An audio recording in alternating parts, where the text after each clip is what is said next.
Dear students, welcome to new smart education world.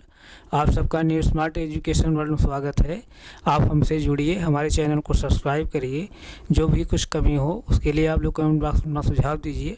जो भी कुछ इशू रहेगा उसको हम लोग सॉर्ट आउट करने की कोशिश करेंगे। अभी हम लोग पिछली क्लास में अलजेब्रा के क्या पढ़ रहे थे कि अलजेब्रिक आइडेंटिटीज यानी बीजगणितीय सरसंख्या हम लोग पढ़ रहे थे।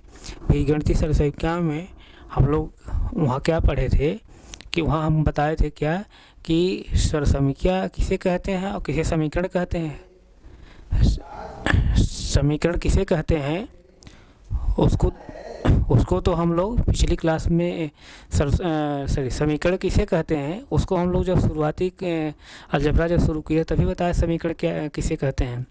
तो सरसंख्या किसे कहते हैं वो भी मैं पिछली क्लास में बताया। यानी सरसंख्या किसे कहते हैं, किसे समीकरण कहते हैं, सरसंख्या और समीकरण दोनों में अंतर क्या है, ये सब मैं पिछली क्लास में ही बताया हूँ। तो हमें लग रहा है कोई कन्फ्यूजन नहीं होगा, आप लोगों को जो भी कन्फ्यूजन रहा होगा दूर हो गया होगा। यानी सरसंख्या क्या है और समीकरण क्या है, सरसंख्या और समीकरण दोनों में अंतर क्या है। तो आइए जो है हम लोग उसके आगे से कंटिन्यू करते हैं। यानी हम लोग क्या पढ़ रहे हैं, अलजेब्रिक आइडेंटिटीज।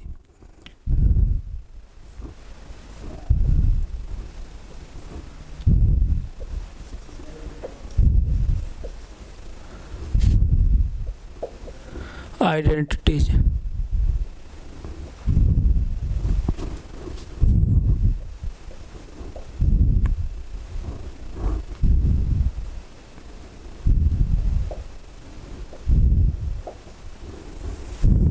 अलजेब्रिक आइडेंटिटीज यानी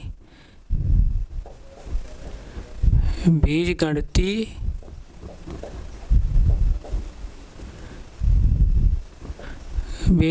सरसंख्याएं।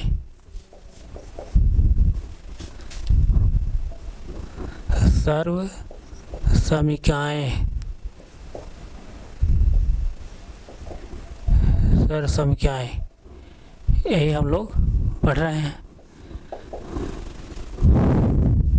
बीजगणितीय सरसंख्याएं। तो पिछली क्लास में हम लोगों ने क्या पढ़ा कि सरसंख्या और समीकरण में क्या अंतर है। जैसे देखिए हम लोग समीकरण क्या पढ़ रहे थे, हम फिर उसको रिवाइज करते हुए आगे बढ़ रहे हैं। समीकरण हम लोग क्या पढ़े थे, ऐसा गणितीय कथन यानी ऐसा मैथमेटिकल स्टेटमेंट जिसमें इक्वल टू साइन जरूर हो, तो उस कथन को यानी उस गणितीय कथन को हम लोग क्या कहते हैं, समीकरण कहते हैं। और जैसे हम लोग फॉर एग्जांपल लिए थे, जैसे देखिए x + 2 = जैसे 5 है, x + 2 = जैसे 5 है। अब ये क्या है, समीकरण है। समीकरण क्यों है, क्योंकि ऐसा गणितीय कथन है इसमें जो है इक्वल टू साइन है, इसलिए क्या है, समीकरण है। और समीकरण जो होता है यानी इक्वेशन जो होता है उसमें जो चर प्रयोग किए जाते हैं यानी वेरिएबल जो प्रयोग किए जाते हैं उसके एक निश्चित मान के लिए यानी डिफिनिट वैल्यू के लिए, यूनिक वैल्यू के लिए यानी अद्वितीय मान के लिए, एक निश्चित मान के लिए है इक्वेशन क्या होता है, सेटिस्फाई होता है, यानी बाएं पक्ष दाएं पक्ष समान होता है। यहाँ जैसे x की जो वैल्यू निकल कर आएगी एक निश्चित कोई वैल्यू होगी जिस पर जो है समीकरण का बाएं पक्ष दाएं पक्ष समान होगा, ये इसे समीकरण कहते हैं। इसको हम लोग पिछली क्लास में डिटेल्स बताए हैं, तो वहाँ से आप लोग देखिए, नहीं तो फिर मैं रिवाइज करते हुए चल ही रहा हूँ। इक्वेशन यानी क्या है, समीकरण क्या है, ऐसा गणितीय कथन जिसमें इक्वल टू का साइन जरूर हो उसे हम क्या कहते हैं, समीकरण कहते हैं। फिर समझिए, ऐसा मैथमेटिकल स्टेटमेंट जिसमें इक्वल टू का साइन जरूर हो, तो ऐसे स्टेटमेंट को, ऐसे मैथमेटिकल स्टेटमेंट को हम लोग क्या कहते हैं, इक्वेशन कहते हैं। यहाँ तक कोई कन्फ्यूजन नहीं होगा। और जो इक्वेशन होता है, इक्वेशन में जो वेरिएबल प्रयोग किया जाता है यानी जो चर प्रयोग किया जाता है, चर के एक निश्चित मान के लिए ही इक्वेशन सेटिस्फाई होता है। यानी उसमें जो चर प्रयोग किया गया है उसके एक अद्वितीय वैल्यू मान के लिए, अद्वितीय मान के लिए यानी यूनिक वैल्यू के लिए, डेफिनेट वैल्यू के लिए ही इक्वेशन सेटिस्फाई होता है, यानी बाएं पक्ष दाएं पक्ष समान होता है, भिन्न भिन्न मान के लिए नहीं। यानी वेरिएबल के भिन्न भिन्न मान के लिए सेटिस्फाई नहीं होता, बल्कि एक निश्चित मान के लिए ही इक्वेशन सेटिस्फाई होता है, भिन्न भिन्न मान के लिए नहीं। जैसे देखिए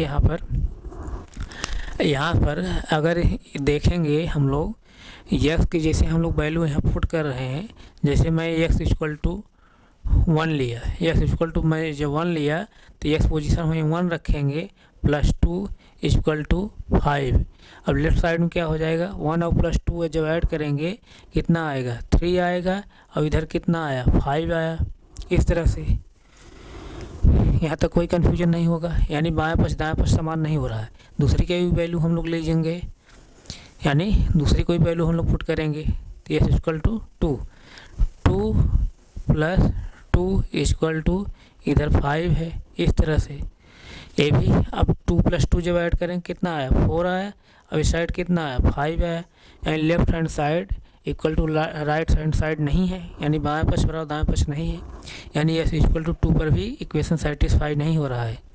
और जैसे देखिए यस इक्वल टू 3 लीजिए, 3 रखिए, एक्स पोजीशन में 3 और +2 इक्वल टू 5, राइट साइड में 5 है, और 3 + 2 जब ऐड करेंगे तो क्या होगा, ये भी 5 हो जाएगा, 5 और इधर भी 5, यानी यहाँ क्या है, LHS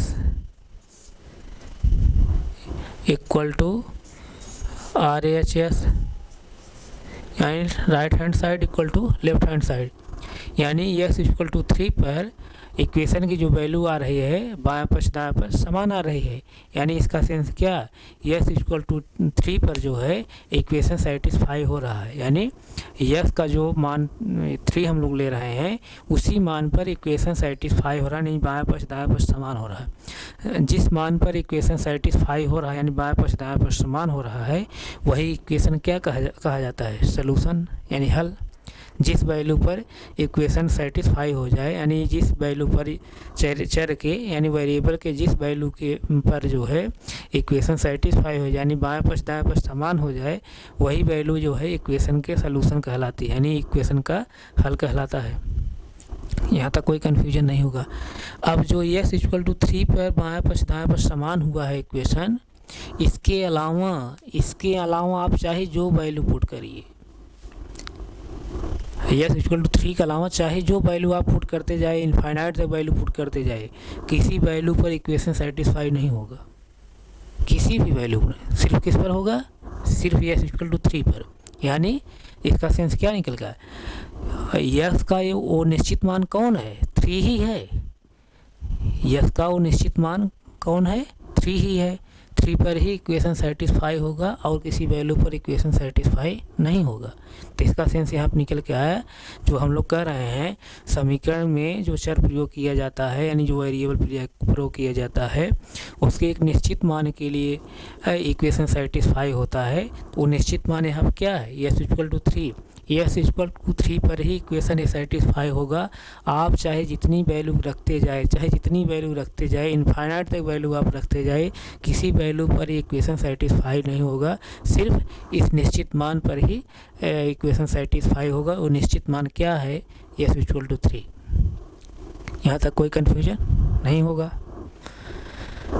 अब हम लोग सरसंख्या की तरफ बढ़ते हैं। सरसंख्या क्या है, जैसे देखिए आप लोग बहुत पिछली छोटी क्लासों में ही पढ़े होंगे, क्लास 7th 8th में 9th में 10th में पढ़े होंगे। जैसे a + b का होल स्क्वायर है, इसको हम लोग बहुत प्यार से क्या लिखते हैं, अभी इसके बारे में सब बताएंगे।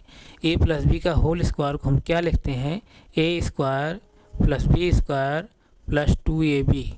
इस तरह से a + b को होल स्क्वायर को हम क्या लिखते हैं, a² + b² + 2ab। ये सब आप पिछली क्लासों में पढ़े होंगे और इसको हमें लग रहा है सभी स्टूडेंट्स जानते भी होंगे। कोई ऐसा स्टूडेंट्स नहीं होगा जो इससे परिचित नहीं होगा। a + b का whole square equal to a² + b² + 2ab। अब देखिए इक्वेशन के लिए हम क्या बताए, इक्वेशन के लिए मैं ये बताया, इक्वेशन के लिए मैं क्या बताया, समीकरण के लिए मैं क्या बताया कि ऐसा गणितीय कथन जिसमें बराबर का चिन्ह जरूर आए, तो उस स्टेटमेंट को, उस कथन को हम क्या कहेंगे, समीकरण कहेंगे। जैसे देखिए, और जैसे इसको और डिटेल समझिए। जैसे कोई कहे यक्स जो है 6 से बड़ा है, यानी जैसे देखिए, जैसे कोई कहे x is greater than 6, x is greater than 6, x is greater than 6, यानी यक्स जो है 6 से बड़ा है। ये भी तो एक गणितीय कथन है ना, ये भी एक मैथमेटिकल स्टेटमेंट है, लेकिन इस स्टेटमेंट में इक्वल टू साइन नहीं आ रहा है। इस स्टेटमेंट में, यानी इस कथन में इक्वल टू का साइन नहीं आ रहा है, तो इसलिए ये जो स्टेटमेंट है समीकरण नहीं है, इक्वेशन नहीं है, बल्कि क्या है, ये है एक गणितीय कथन सिर्फ है। तो वहीं से हम लोग क्या जो है इक्वेशन के बारे में बता रहे हैं कि ऐसा गणितीय कथन जिसमें इक्वल टू साइन जरूर हो, और अगर इक्वल टू साइन है तो वो ये गणितीय कथन क्या कहलाता है, समीकरण कहलाता है। और समीकरण जो है उसमें जो चर प्रयोग किया जाता है, वेरिएबल जो प्रयोग किया जाता है, उसके एक निश्चित मान के लिए ही सेटिस्फाई होता है, भिन्न भिन्न मान के लिए सेटिस्फाई नहीं होता है। जैसे इसको अभी हम आप लोगों को दिखाए, हम इसको प्रूव करके। तो ये समीकरण के बारे में बात हो गई।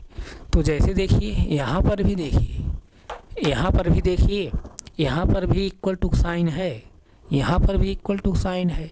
अगर इक्वल टू साइन है तो इसका मतलब क्या, ये भी समीकरण हुआ। इक्वल टू साइन है तो इसका मतलब ये भी समीकरण है। तो क्या ये भी समीकरण है? नहीं, ये समीकरण नहीं है। ये क्या है, अलजेब्रिक आइडेंटिटी है, यानी बीजगणितीय सरसंख्या है। क्या है, बीजगणितीय सरसंख्या यानी आइडेंटिटी है। और ये क्या है, ये इक्वेशन है, इक्वेशन है, ये क्या है, आइडेंटिटी है। अब हम इक्वेशन और आइडेंटिटी में डिफरेंट क्या है इसको समझेंगे। जब यहाँ इक्वल टू साइन है और यहाँ भी इक्वल टू साइन है, यहाँ इक्वल टू साइन है तो उसको हम समीकरण बता रहे हैं। यहाँ इस गणितीय कथन में इक्वल टू साइन है तो हम उसको समीकरण बता रहे हैं। यानी हम क्या कह रहे हैं कि ऐसा गणितीय कथन जिसमें इक्वल टू साइन जरूर हो तो उस कथन को हम क्या कहते हैं, समीकरण कहते हैं। यहाँ इक्वल टू साइन है तो हम उसको समीकरण बता रहे हैं, और यहाँ इक्वल टू साइन है तो हम इसको सर्वसंख्या बता रहे हैं। तब आखिर सर्वसंख्या और समीकरण में अंतर क्या है, आखिर सर्वसंख्या और समीकरण में अंतर क्या है? तब अंतर क्या है, समीकरण जो होता है उसमें जो चर प्रयोग किए जाते हैं उसके एक निश्चित मान के लिए सेटिस्फाई होता है, भिन्न भिन्न मान के लिए सेटिस्फाई नहीं होता है। यानी एक यूनिक वैल्यू के लिए, एक अद्वितीय मान के लिए ही सेटिस्फाई होता है। अद्वितीय, यूनिक मतलब उसके अलावा और कोई वैल्यू न हो सके।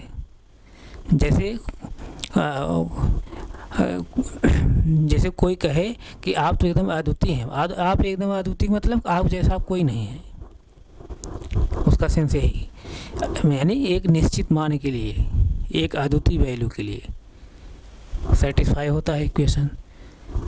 ये तो इक्वेशन बात हुई, लेकिन समीकरण क्या, ये सर्वसंख्या जो होती है, जो आइडेंटिटी होती है, आइडेंटिटी जो होती है उसमें जो चर प्रयोग किए जाते हैं, जो वेरिएबल प्रयोग किए जाते हैं, उसके भिन्न भिन्न मान के लिए भी सेटिस्फाई हो जाता है।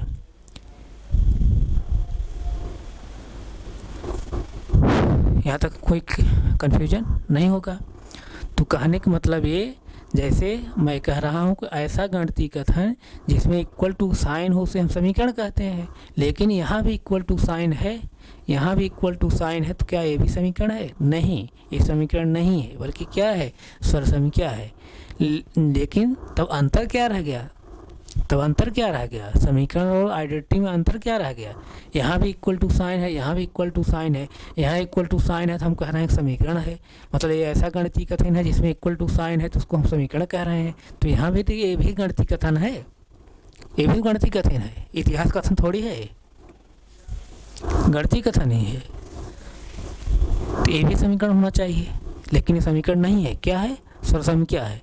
तब क्या डिफरेंट है, तब इक्वेशन और आइडेंटिटी में डिफरेंट क्या है, डिफरेंट ये है कि आइडेंटिटी में जो वेरिएबल प्रयोग किया जाता है उस वेरिएबल के भिन्न भिन्न मान के लिए यानी डिफरेंट वैल्यूज के लिए भी बाएं पक्ष दाएं पक्ष समान होता है। यानी आइडेंटिटी में जो वेरिएबल होते हैं उनके भिन्न भिन्न वैल्यू के लिए भी सरसंख्याएँ जो है सेटिस्फाई हो जाती हैं, यानी बाएं पक्ष दाएं पक्ष समान हो जाता है। लेकिन इक्वेशन में एक निश्चित मान के लिए ही बाएं पक्ष दाएं पक्ष समान होता है। यही दोनों क्या है, अंतर है। अगर ऐसा गणितीय कथन हो, ध्यान समझिए, ऐसा गणितीय कथन जिसमें इक्वल टू साइन जरूर हो और लेकिन उसमें जो चर प्रयोग किए जाते हों उस चर के भिन्न भिन्न मान के लिए भी बाएं पक्ष दाएं पक्ष समान हो, तो ऐसे स्टेटमेंट को, ऐसे गणितीय कथन को हम क्या कहते हैं, सरसंख्या कहते हैं। क्या कहते हैं, आइडेंटिटी कहते हैं। यहाँ तक कोई कन्फ्यूजन नहीं होगा। फिर से एक बार समझिए, सरसंख्या क्या है, ऐसा गणितीय कथन जिसमें इक्वल टू साइन हो, ऐसा गणितीय कथन जिसमें इक्वल टू साइन हो और उसमें जो चर प्रयोग किए गए हों, जो वेरिएबल प्रयोग किए गए हों उसके भिन्न भिन्न मान के लिए यानी डिफरेंट वैल्यूज के लिए, यानी भिन्न भिन्न मान के लिए भी बाएं पक्ष दाएं पक्ष समान हो जाए, तो वो स्टेटमेंट यानी वो गणितीय कथन, वो मैथमेटिकल स्टेटमेंट क्या कहलाता है, आइडेंटिटी कहलाती है, यानी सरसंख्या कहलाती है। यही अंतर है दोनों में। अब समीकरण हम लोग क्या कह रहे थे, ऐसा गणितीय कथन जिसमें इक्वल टू साइन हो और जो उसमें चर प्रयोग किया गया हो उसके एक निश्चित मान के लिए ही बाएं पक्ष दाएं पक्ष समान हो, तो उस स्टेटमेंट को, उस गणितीय कथन को, उस मैथमेटिकल स्टेटमेंट को हम क्या कहेंगे, इक्वेशन कहेंगे, समीकरण कहेंगे। यही दोनों में अंतर है।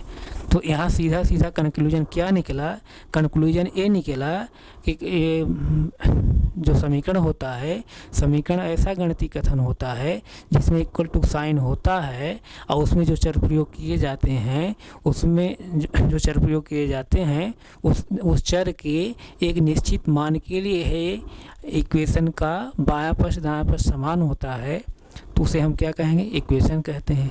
लेकिन सरसंख्या जो होती है यानी आइडेंटिटी जो होती है, आइडेंटिटी में जो चर प्रयोग किए जाते हैं, यानी आइडेंटिटी किसके कहते हैं, पहले इसको समझिए। मतलब ऐसा बीज गणितीय कथन या ऐसा मैथमेटिकल स्टेटमेंट जिसमें इक्वल टू साइन हो और उसमें जो चर प्रयोग किए गए हों, यानी जो वेरिएबल प्रयोग किए गए हों उसके भिन्न भिन्न मान के लिए, यानी डिफरेंट वैल्यूज के लिए भी बायां पक्ष दायां पक्ष समान हो, तो उस स्टेटमेंट को, यानी उस मैथमेटिकल स्टेटमेंट को, उस गणितीय कथन को हम क्या कहेंगे, आइडेंटिटी कहेंगे, सरसंख्या कहेंगे। यही आइडेंटिटी है, यही आइडेंटिटी है और एक इक्वेशन है। यही दोनों में अंतर है। यानी इक्वल टू साइन आइडेंटिटी में भी है, इक्वल टू साइन इक्वेशन में भी है। लेकिन अंतर क्या है, वो इसमें जो चर प्रयोग किया गया है इस चर के भिन्न भिन्न मान के लिए ही बाएं पक्ष दाएं पक्ष समान हो जाता है। लेकिन इक्वेशन जो चर प्रयोग किया गया है उसमें जो चर प्रयोग किया गया है चर के एक निश्चित वैल्यू के लिए, यानी एक यूनिक वैल्यू के लिए, एक अद्वितीय मान के लिए ही बाएं पक्ष दाएं पक्ष समान होता है। यही दोनों अंतर है। अब तक यहाँ तक कोई कन्फ्यूजन नहीं होगा। इसको अगर नोट करना चाहें आप नोट कर सकते हैं। आइए अब हम पहली सरसंख्या पढ़ते हैं। पहली बीजगणितीय सरसंख्या पढ़ते हैं।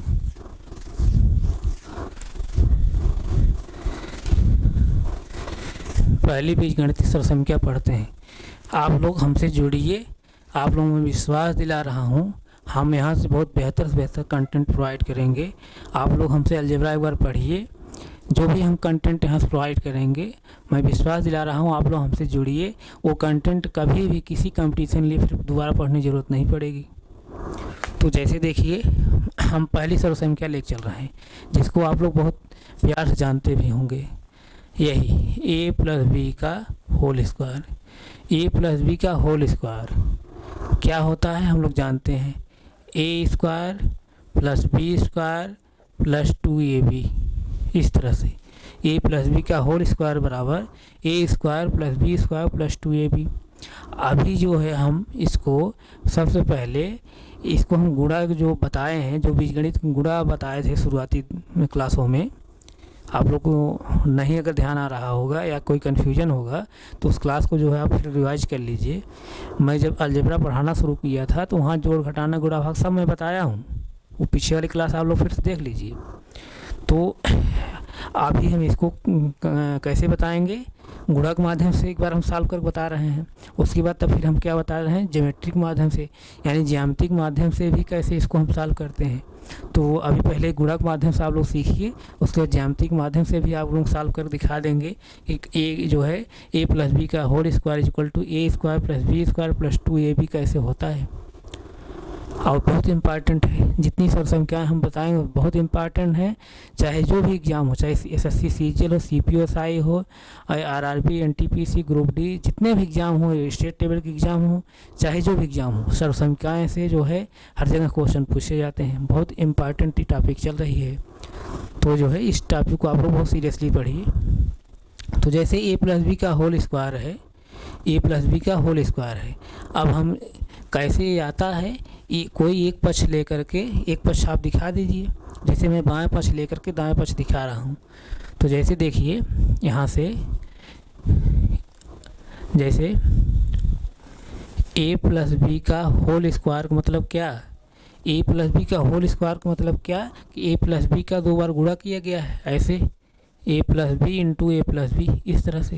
यहाँ तक कोई कन्फ्यूजन नहीं होगा। जैसे देखिए आप लोग कहेंगे 2 का स्क्वायर का मतलब क्या, 2 का 2 बार गुणा, 2 गुणे 2 यानी बराबर कितना आता है 4, और इसी तरह डायरेक्ट इसको कहते हैं 2 का स्क्वायर है मतलब 4, इस तरह से। यहाँ तो कोई कन्फ्यूजन नहीं होगा, यानी a प्लस बी का होल स्क्वायर बराबर a plus b into a plus b, इस तरह से। जैसे देखिए आप घातांक नियम पढ़े होंगे छोटी क्लासों में, और नहीं पढ़े हों तो हम ये सब चीज़ें बताएंगे, आप लोग जो है पेशेंस रखिए, घबराइए मत। जैसे घातांक नियम क्या होता है, जब जैसे देखिए 2 इंटू टू, अब 2 पर जैसे कुछ घात नहीं लिखी गई, कितनी घात मान चलते हैं हम लोग, 1 है, जैसे 1 है, यहाँ 2 घात कुछ नहीं लिखी गई तो 1 है, सपोज दैट।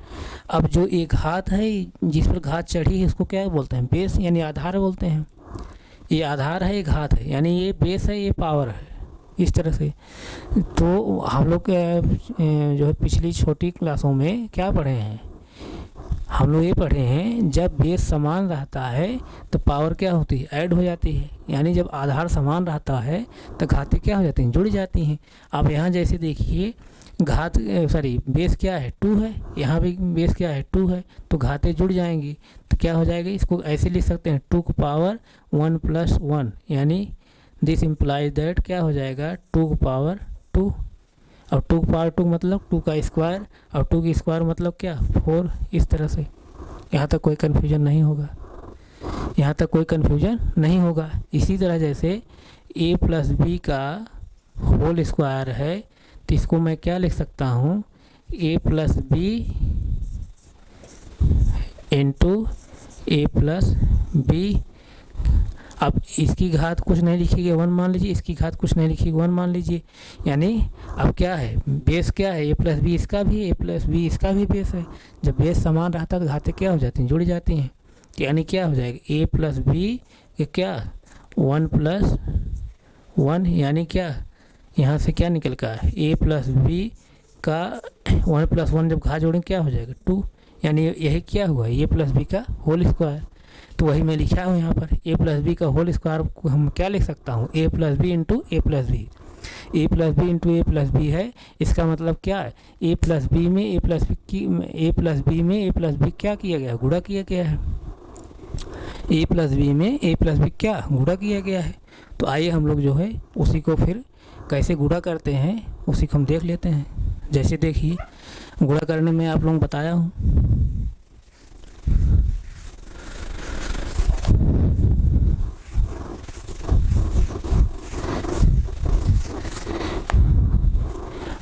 गुणा करने में बताया हूँ, यानी जैसे देखिए a प्लस बी में a प्लस बी का गुणा करना है। तो मैं गुणा करने बताया हूँ, कैसे बताया हूँ, पहले b का गुणा b में करिए, यानी पहले वेरिएबल गुणा करिए वेरिएबल में, बी गुणा जब भी करें क्या होगा, बी स्क्वायर हो जाएगा। क्यों हो जाएगा, जैसे बी इंटू बी। अब इसको देखिए, इसकी पावर कुछ नहीं 1 है, इसकी पावर कुछ नहीं तो 1 है। अब देखिए बेस समान है तो घाते जुड़ जाएंगे, यानी बी के पावर क्या हो जाएगा 1 + 1 यानी क्या बी स्क्वायर। इस तरह से यहाँ तक कोई कन्फ्यूजन नहीं होगा। तो जैसे देखिए बी गुणा जब भी करें बी स्क्वायर होगा। अब उसके बाद हम इसके कोफिशिएंट गुणा करेंगे। कोफिशिएंट इसका कितना है 1 है, इसका कोफिशिएंट कितना है 1, 1 × 1 जब करेंगे तो 1 आएगा। फिर उसके बाद तब किसका गुणा करते हैं, साइन का। साइन जब गुणा करेंगे यानी प्लस इंटू जब प्लस गुणा करेंगे क्या आएगा, प्लस ही आएगा। इस तरह से यहाँ तक कोई कन्फ्यूजन नहीं होगा। ये पिछली क्लासों में गुणा कर बताया हूँ, गुणा भाग जोड़ घटाना सब मैं बताया हूँ बीज गणित का। आप उस क्लासों को जो है फिर से देखिए, रिवाइज करिए। फिर भी गुणा हम एम करें तो क्या हो जाएगा, ए बी हो जाएगा, ए बी। और फिर कोफिशिएंट फिर करिए, इसका कोफिशिएंट कितना है 1 है, इसका कोफिशिएंट कितना है 1, 1 × 1 करेंगे तो 1 ही आएगा। फिर साइन गुणा करिए, इसका साइन कितना है प्लस, इसका साइन कितना है कुछ नहीं लिखा है plus, plus into plus plus ही होगा। यहाँ प्लस लिखे चाहे नहीं लिखे माना जाएगा। अब एक गुणा हम किस में करेंगे, बी में। एक गुणा जब भी हम करें तो ए बी आएगा। ए बी किसके नीचे रखेंगे, ए बी के नीचे, यानी समान वेरिएबल नीचे, ए बी के नीचे। अब देखिए इसका कोफिशिएंट कितना 1 है, इसका कोफिशिएंट 1, 1 × 1 करेंगे 1 ही आएगा। प्लस इंटू प्लस जब करेंगे, इसका साइन कितना है प्लस है, इसका साइन प्लस है, प्लस इंटू प्लस करेंगे प्लस ही आएगा। प्लस लिखिए चाहे नहीं लिखिए माना जाएगा। इसी तरह एक गुणा जब एम करेंगे क्या हो जाएगा, ए स्क्वायर कहीं ऊपर है नहीं है बगल आप लिख लीजिए, कहीं बगल लिख लीजिए और ए स्क्वायर लिख लीजिए बगल में। तो अब इसका कोफिशिएंट कितना 1, इसका कोफिशिएंट कितना 1, 1 × 1 करेंगे 1 ही आएगा। साइन क्या लिखेंगे, प्लस इंटू प्लस प्लस लिखेंगे। और यहाँ भी प्लस पहले से है, तो अब यही आप सब क्या करिए, जोड़ लीजिए। ये क्या हुआ, ए स्क्वायर हुआ, 1ab कितना हुआ 2ab, ये मैं गुणा करने बताया हूँ, प्लस कितना बी स्क्वायर यही, यानी ए प्लस बी का होल स्क्वायर बराबर क्या आता है, A square plus B square plus 2ab। यानी इसका मतलब क्या आया, ए प्लस बी का होल स्क्वायर बराबर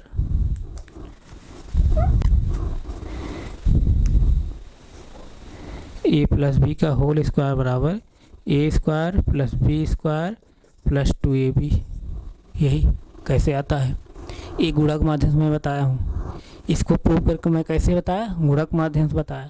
अब इसको हम ज्योमेट्री के माध्यम से कैसे सॉल्व करते हैं उसको भी हम बता देंगे। तो आप लोग ज़्यादा संख्या में जुड़िए हमसे, हमारे चैनल को सब्सक्राइब करिए। जो भी कुछ सुझाव आप लोग देना चाह रहे हो अपना सुझाव दीजिए कमेंट बॉक्स में लिखकर, ताकि हम लोग जो है और बेहतर कंटेंट प्रोवाइड कर सकें। तो आप हमारे चैनल को जो सब्सक्राइब करिए, ज़्यादा संख्या में जुड़िए।